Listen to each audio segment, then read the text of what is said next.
supposed to happen.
Those bells that you just heard was 21, and they were to mark the end of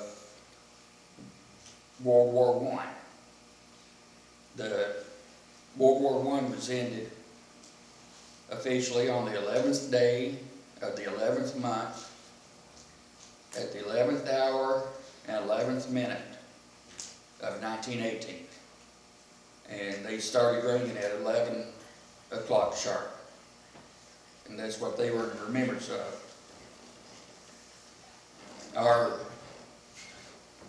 Today is Veterans Day, also known as Armistice Day, where we're honoring veterans.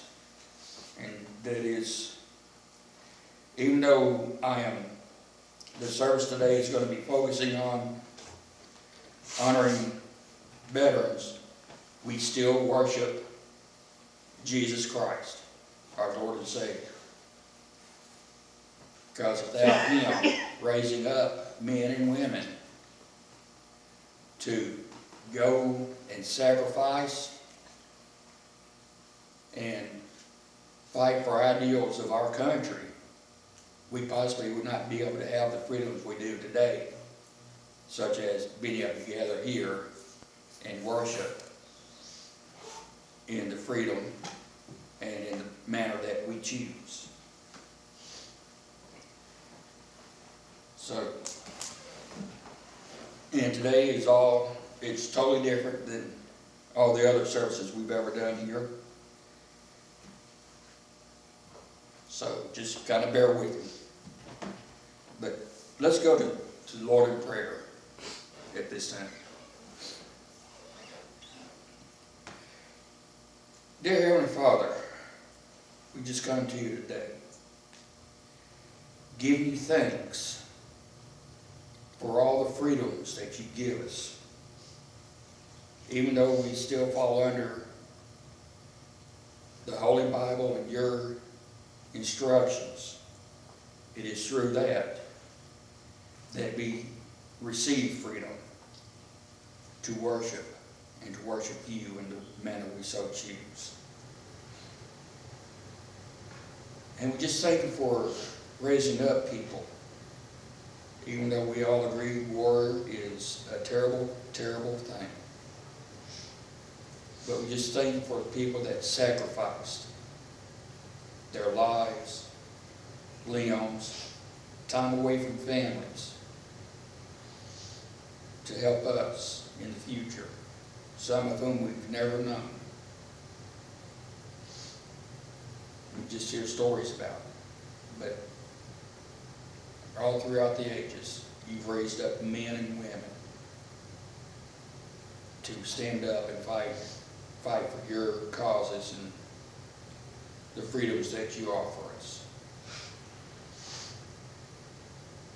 And as we go through the service today, even though its main focus is honoring the veterans, we're doing it so in a form of worship of you.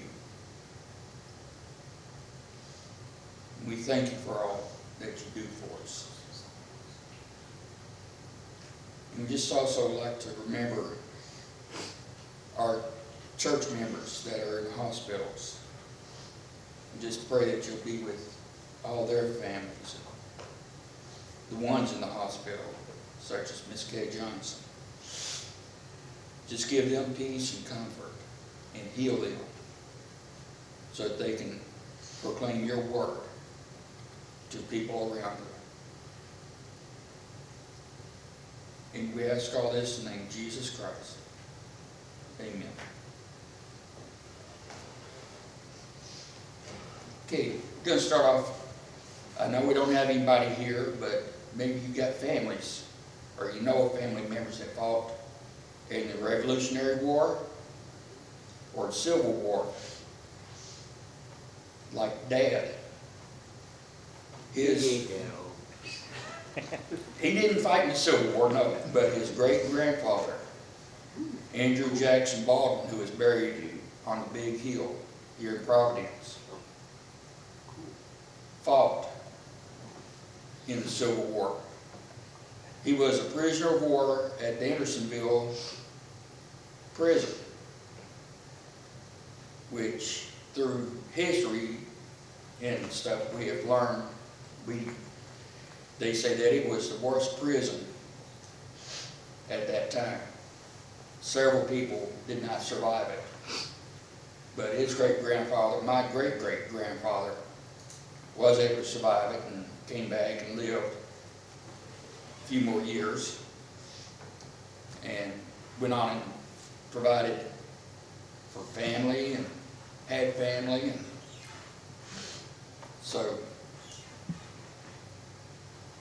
during the Civil War, churches were also involved with it. They supported the war because that was just trying to unite the country. The country was divided over different issues just like we are today. And just hope that we don't go to another civil war here in this country. But that we're able to get everything worked out. And I believe it was during the Civil War, pastors were credited with joining up. And there was even one pastor. There was a battle in his town. And they had the old flintlocks, had old guns that needed wadding of paper and stuff to form the fire. And the soldiers were running out of paper. The pastor ran into the church building, gathered up the songbooks, and came out screaming, "Give 'em Watts, boys, give 'em Watts." And what it is Watts was the name of the hymnal they used to sing their songs. And it is one of the hymnals that they used. And they used the paper in that as the wadding for their guns to fight the battle, to continue to fight. And so we're going to honor the Revolutionary War veterans and Civil War veterans now by singing hymn 510, "Mine Eyes Have Seen the Glory," which was written during the Civil War, around the Civil War time.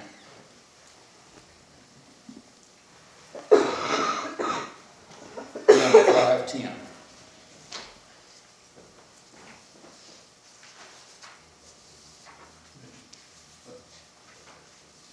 Let's stand.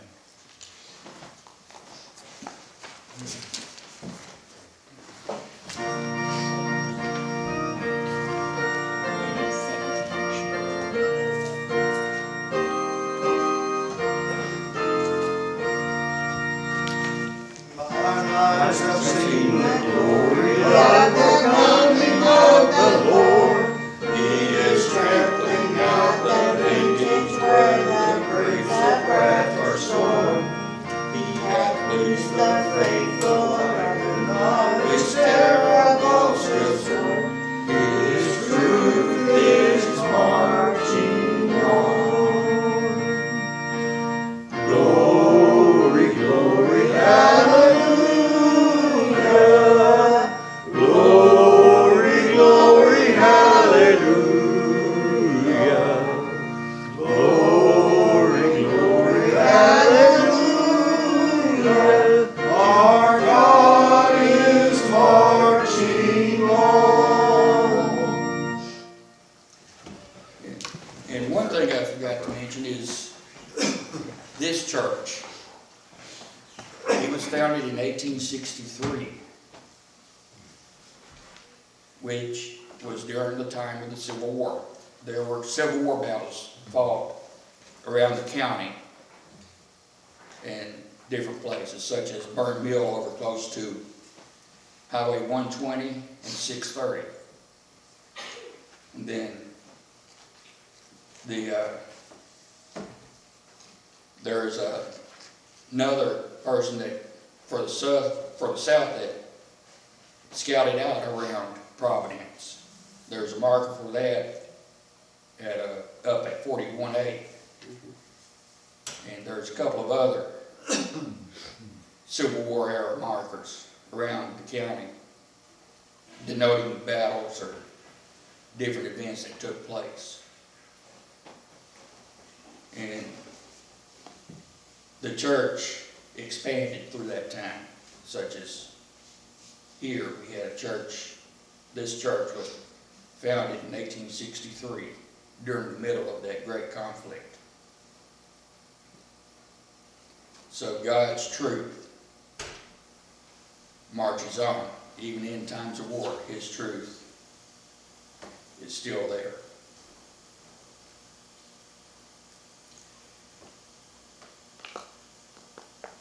The bells that were rung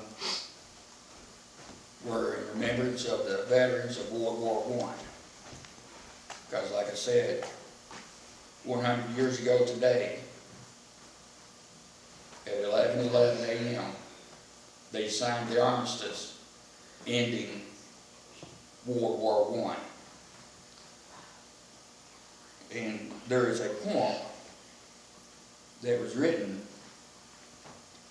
reflecting on one of the battles in World War I, and some of and a symbol that is mentioned, the poppies, has come to be a symbol today for remembering of World War I and the veterans. The leaf on it, something I didn't know until either last year or this year, was the leaf, if you wear the poppy, it's supposed to be pointing towards 11 o'clock, signifying the time the armistice was signed. And the poppy is in remembrance of this poem, which is written by John McCrae. In Flanders fields the poppies blow, between the crosses row on row, that marks our place, and in the sky the larks still bravely singing fly, scarce heard amid the guns below. We are the dead, short days ago. We lived felt dawn, saw sunset glow, loved and were loved, and now we lie in Flanders fields. Take up our quarrel with the foe, to you from failing hands we throw. The torch be yours to hold it high, if you break faith with us who die. We shall not sleep, though poppies grow in Flanders fields. He is writing in remembrance of the dead of that battle, telling us that it was up to us to take up the torch they were carrying, their pride, and the beliefs they were fighting for. And it is up to the ones that survived to carry that torch, keep it held high, and to continue to march and fight. And so, if you've had family that fought in World War I, just about all the vets, all the people that fought, have passed away. Because, like I've said, 100 years ago today was when the war ended.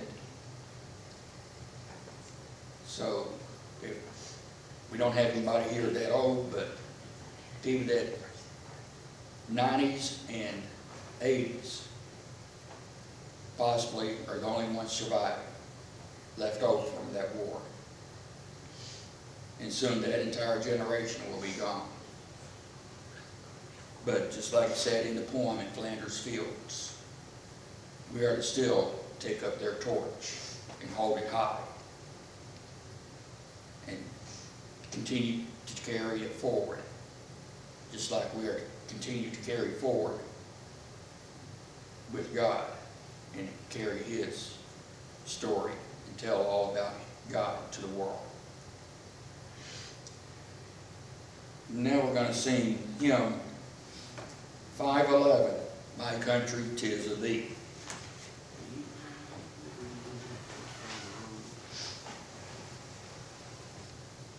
Okay.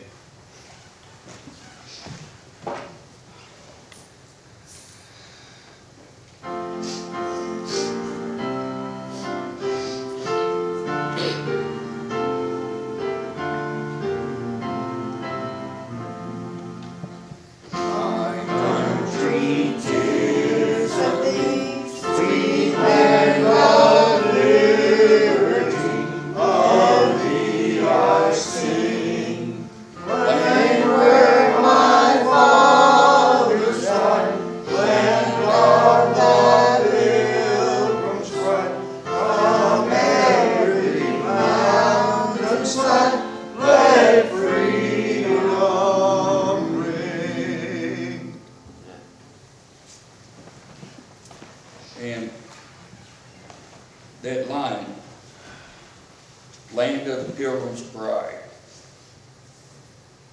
from every mountainside let freedom ring. That is one of the torches we are to take up. If you've ever traced your family tree back, you may find out, like on Dad's side of the family, we do have a connection to Plymouth Rock and to people that came over on the Mayflower from our family. I'm not sure how it all goes, but my uncle, Dad's brother, can show us.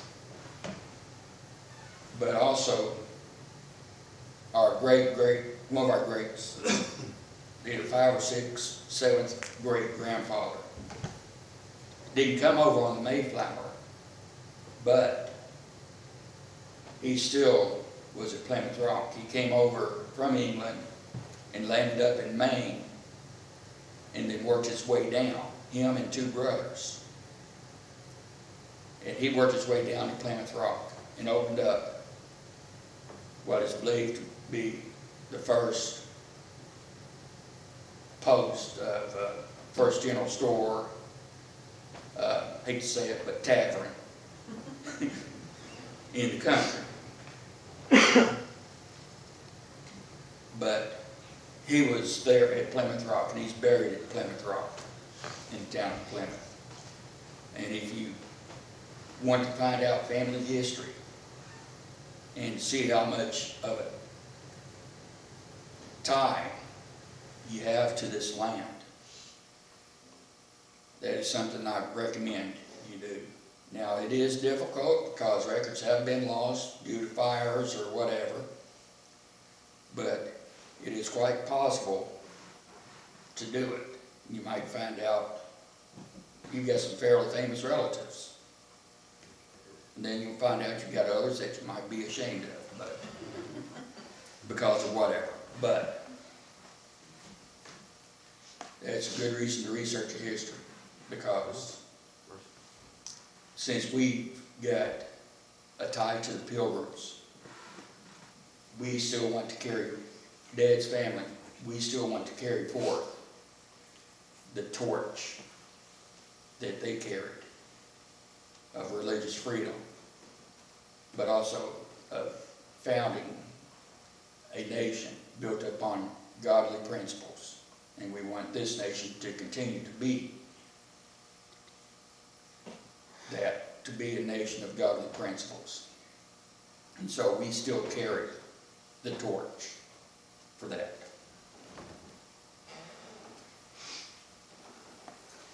In World War II, we've moved up.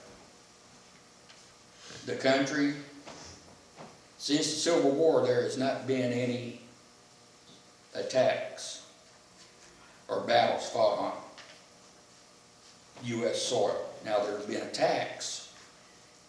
One of them was on December 7th, 1941, which we'll be celebrating that day, or remembering that day in December. But it was an attack upon U.S. soil is what got us involved with World War II. Got the nation involved in World War II. U.S. was trying to stay neutral and stay out of it. But the Japanese bombed and attacked Pearl Harbor. And the nation stood up and said, we can't abide that. And we need to get involved with the war. And there was a flag, or a poem, written by Dale Fawn. He's from Kentucky. He's a poet laureate. And he's from our state of Kentucky, as I just said. And he talks about what the flag started meaning to him when he saw it being raised on Iwo Jima.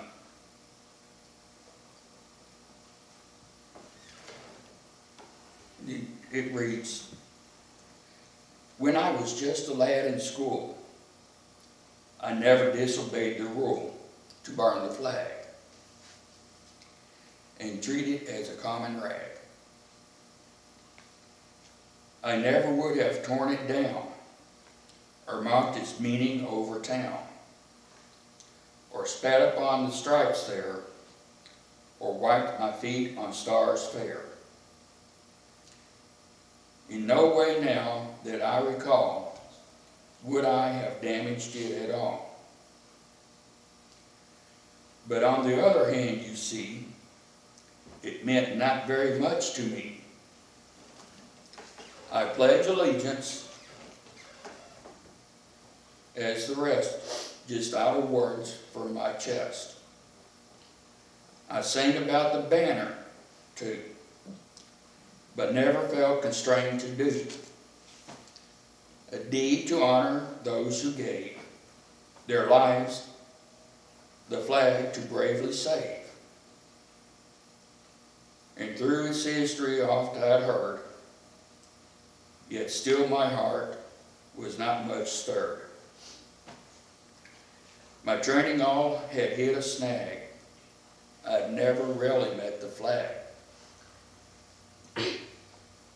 But then it all did change one day when I was very far away. It happened back in 45, where some were dead or half alive. The morning sun was shining bright, where there had been a bloody fight. Up to the mount I looked, and there, a sign of triumph in the air.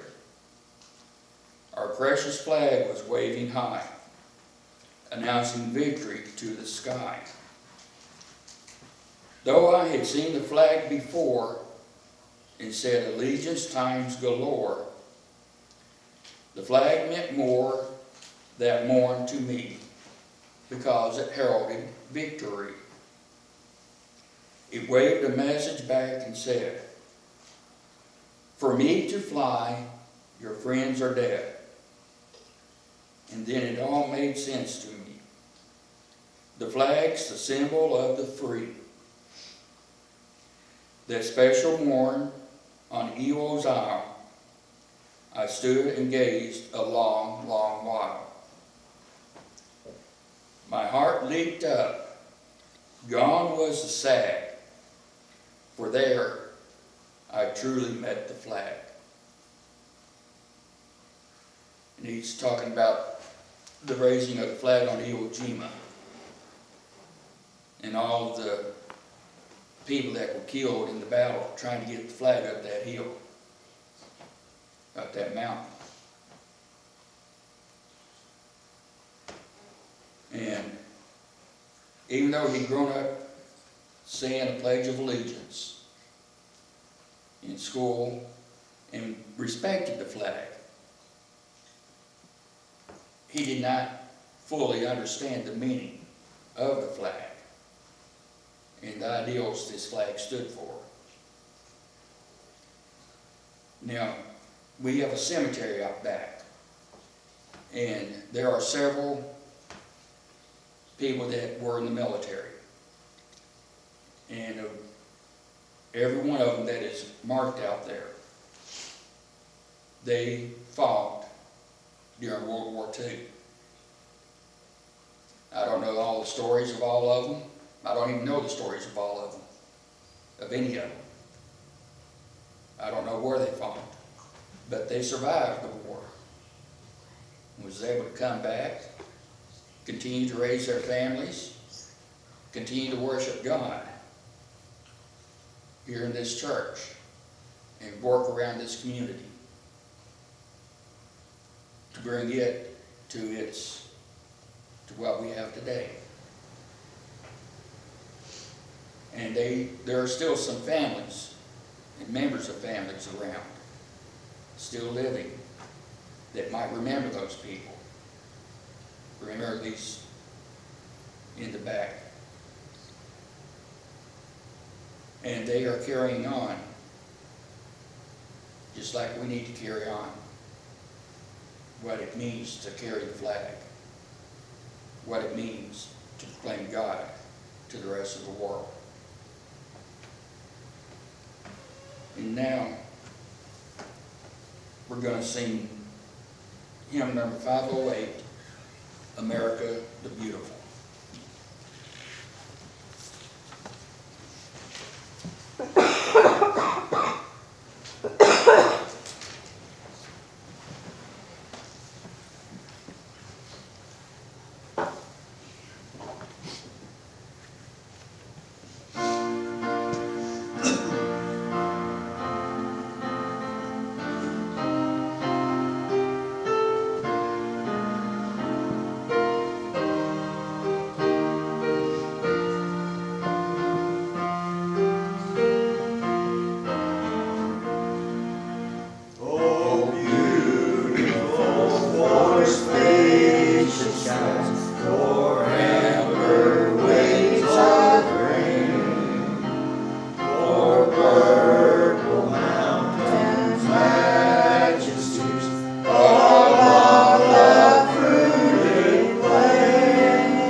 not too long after the Civil War.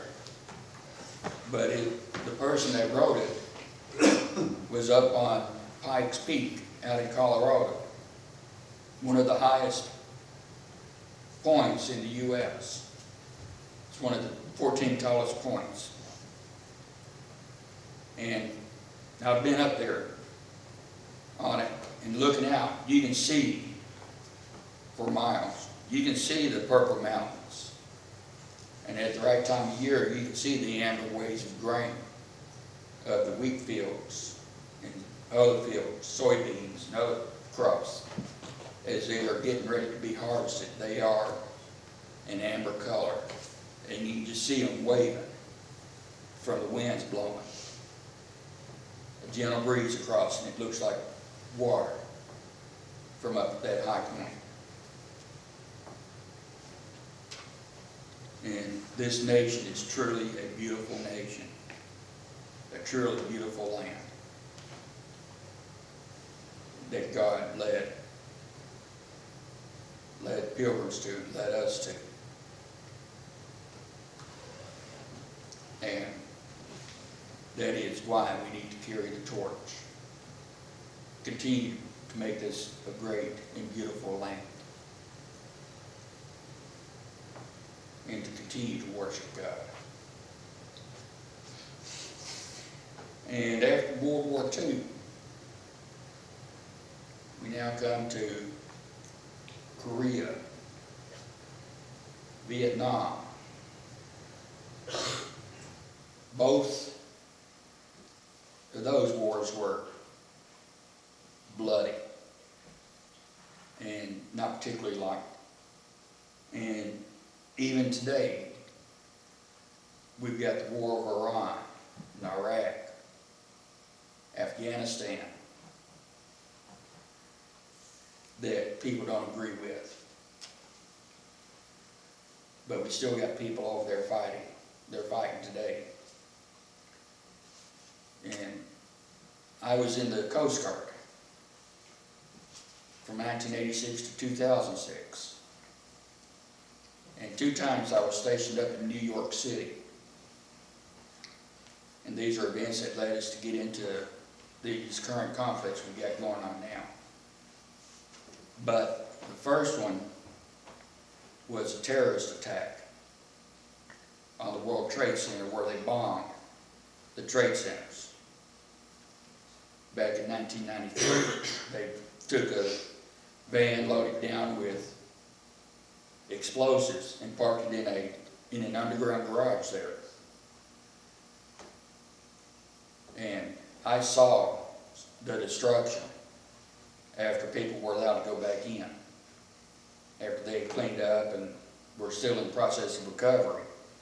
But the fires were out, and a lot of investigations were over, and the businesses were allowed to go back to normal operation. There was still other stuff that needed to be done, but it was stuff that could be done with people around. I saw a hole from the bomb in that building. And just seeing that, tugged at me. And then in 2001, one of the last attacks on our nation, 9/11, which we all remember vividly. All of us here know where we were on that day. Majority of us do anyhow. We know exactly where we were, what we were watching on TV, what we were doing when they flew planes into the World Trade Centers, both of the towers, and then they flew a plane into the Pentagon, and another plane that they believed was headed to the White House, but the passengers had been able to hear and knew what was going on in other places, such as New York and the Pentagon. They were able to overpower those terrorists and crash the plane the ground in Pennsylvania. They knew they were going to die, but they did it because of the torch they carried for their country. And while I was in the Coast Guard, I traveled up and down the East Coast with different units and different things. And one time, the unit was in Baltimore. Mom and Dad came up to visit, and I had taken some leave, and we were out there. We went to Fort McHenry, which goes back to the Revolutionary War. It is the fort where Francis Scott Key penned the poem that we now call the Star-Spangled Banner, and that is now our national anthem, where he's talking about rockets ready to blare and the bombs bursting in the air. When I was there, and just like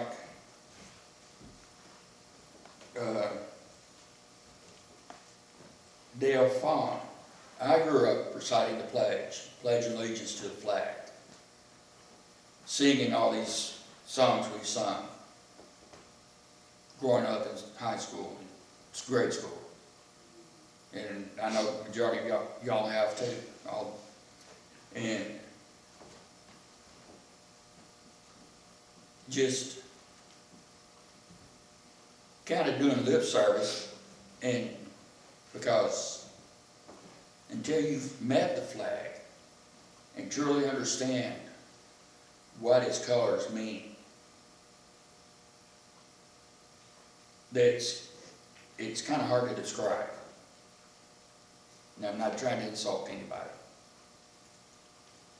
because I know you all carry a torch for it. You love the flag. But for the veterans, it's even deeper. It's an even deeper love because of the things we've seen, things we get to do. And anyways, at Fort McHenry, I truly met the flag. They have a slide presentation. Even in today's day, with all modern technology, DVDs and stuff, this one was an old slide presentation. It's very well done, talking about the battle that where Francis Scott Key was, and how things were going, and what things were like, and what he was seeing, and then as he wrote the poem down. And at the end of it, at the end of this presentation, there's one wall in that theater that is a curtain. And it's actually a glass wall looking out over Fort McHenry. And at the end, they start playing Star-Spangled Banner. And everybody stands up in honor of that song. They start pulling this curtain back. And as it comes back, it slowly reveals the flag that was the same size, that is the same size as the one that Francis Scott Key was seeing when he was writing the poem, or when he wrote the poem. And it's just pulling back, slowly revealing it. You see it waving in the air. And at that moment, I was realizing everything that, from the Revolutionary War, the Civil War, Vietnam, Korea, 93, 9/11,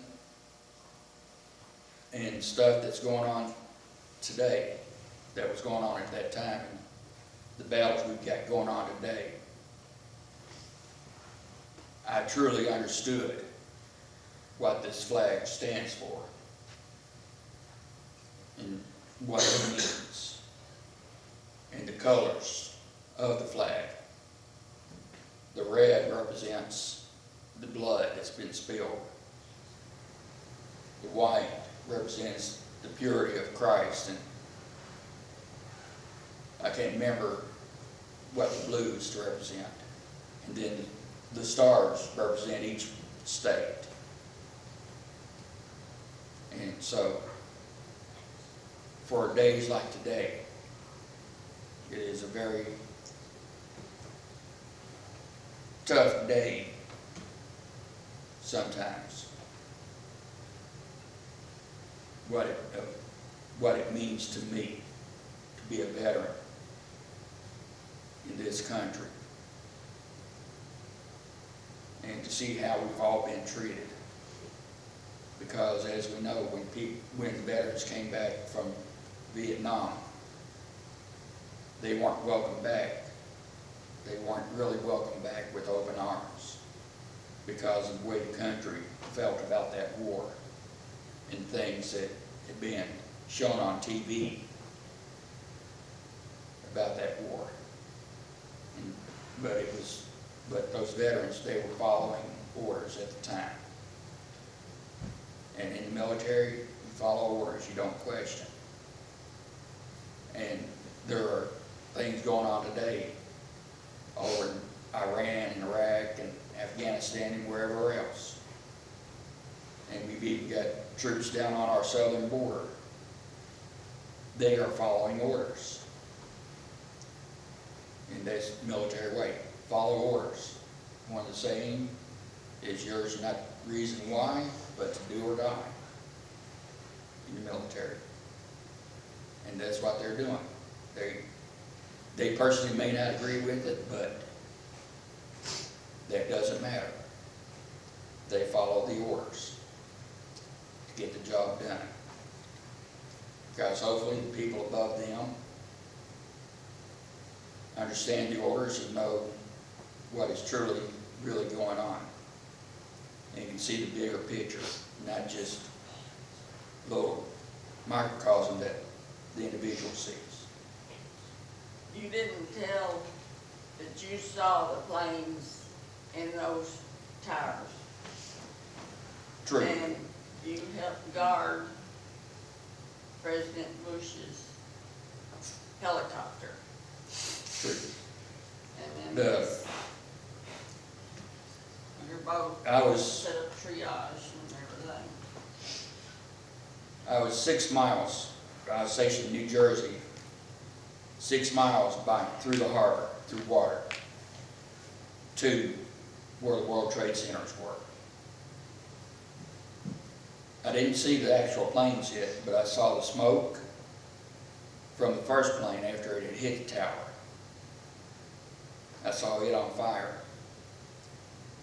And then I was actually down inside the boat talking to Mom and Dad, letting them know, hey, there's something going on, but I'm fine. We're okay. We don't know what's going on. But they were watching it too, and as I was talking with them, the second plane that took off from New York Airport flew across my boat because the boat was only a couple miles from the airport, from New York Airport, from the end of one of the runways. And it flew across the boat and then banked to the left and flew into the second tower. And some of the people were standing outside watching, and they saw it all happen. But I was down inside talking to Mom and Dad and letting them know I was okay.